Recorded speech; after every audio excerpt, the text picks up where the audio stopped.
Victor Wembanyama.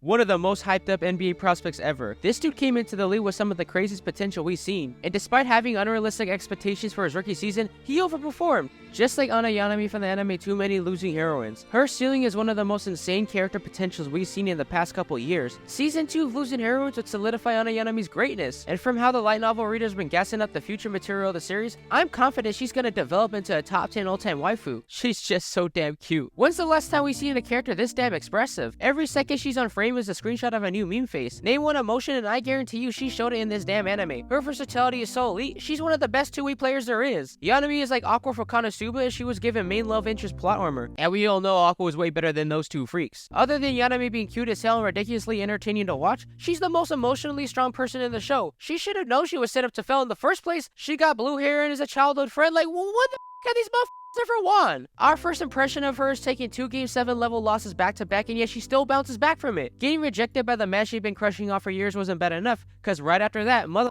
gets caught sipping on the same straw he was drinking from. This is what my face would look like if I got to drink a Kindness tea fluid. What makes these L's so bad is that our MC witnessed all of it and our future GOAT is in shambles. Despite all this, she stays resilient throughout the whole season. Sure, Yanami is sad about the rejection and whenever she runs into that head on, it hits her harder than Deporia hit Volk, but she doesn't let it ruin the things she enjoys. Self-love and confidence is one of her strongest character traits despite going through a huge rejection. She still has fun with all of her friends and even goes out of her way to help them out in their troubles. Besides being a good person, her personality is maxed out 99 overall attributes. She's honest but unhinged, cute but crazy, real as fuck but can be cringe. This is what peak performance looks like. Not to mention, she low-key carries the show's comedy. Like, what more could you ask from a waifu? It also helps that this show got some of the best animation ever. On top of all of that, the dynamic between Yanami and Nukumizu works perfectly. It's got shades of Kazuma and Aqua, which is just peak character dynamic. And I gotta be honest, ever since finishing the show, I've been doing nothing but watching compilations and 4K edits of her. She's 8K to me. I can't even talk to real life women no more. Whenever I see one in the wild, I can't help but instantly think how they can't compare to Yanami. Whenever I'm in conversation with one close up, the picture of Anna Yanami takes over their face and it freaks me the fuck out. I ain't kidding, this shit ain't a joke, please send help. But now this is where I gotta defend her legacy. Sasuke picking Karin over Yanami is like picking fucking Johnny Flynn over Steph Curry in the draft. Shit's dumb as hell. Just cause she more loaded up front don't mean she better. He's missing the bigger picture. This is genuinely one of the biggest fumbles I've seen in anime, cause imagine having a generational talent wanted to play for you and you don't even select them with your draft pick. This is the type of shit that sets your franchise back 10 years doing dumbass draft picks like that. Motherfuckers will gas us a Russian Cinderella who's not bad, but she's struggling to beat the MC's sister. Bitch down 3-1 to incest. Yanami gotta go through not one, but 2 main heroines. If you genuinely think Alia is better, I ain't gonna lie, you just horny as hell, man. And if you like the sister, you a freak! Yanami's character is such a breath of fresh air, I don't even know who to compare her to. But Alia is better because she's a tsundere that speaks Russian when she gets shy?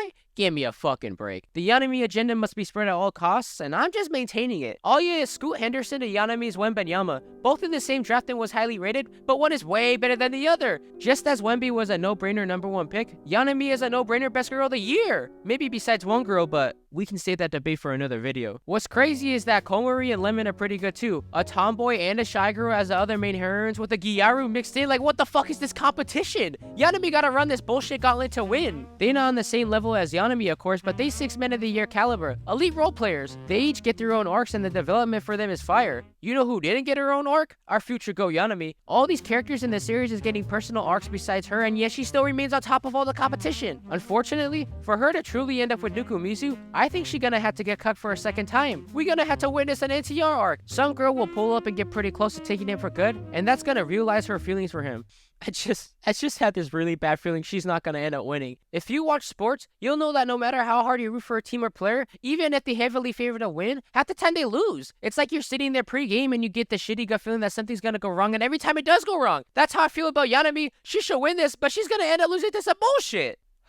At the end of the day, I'm here to power scale characters to see where they rank on all-time lists, and it turns out, Anna Yanami has the most potential right now to become truly great, if she isn't already. Nothing will ever top Amelia though.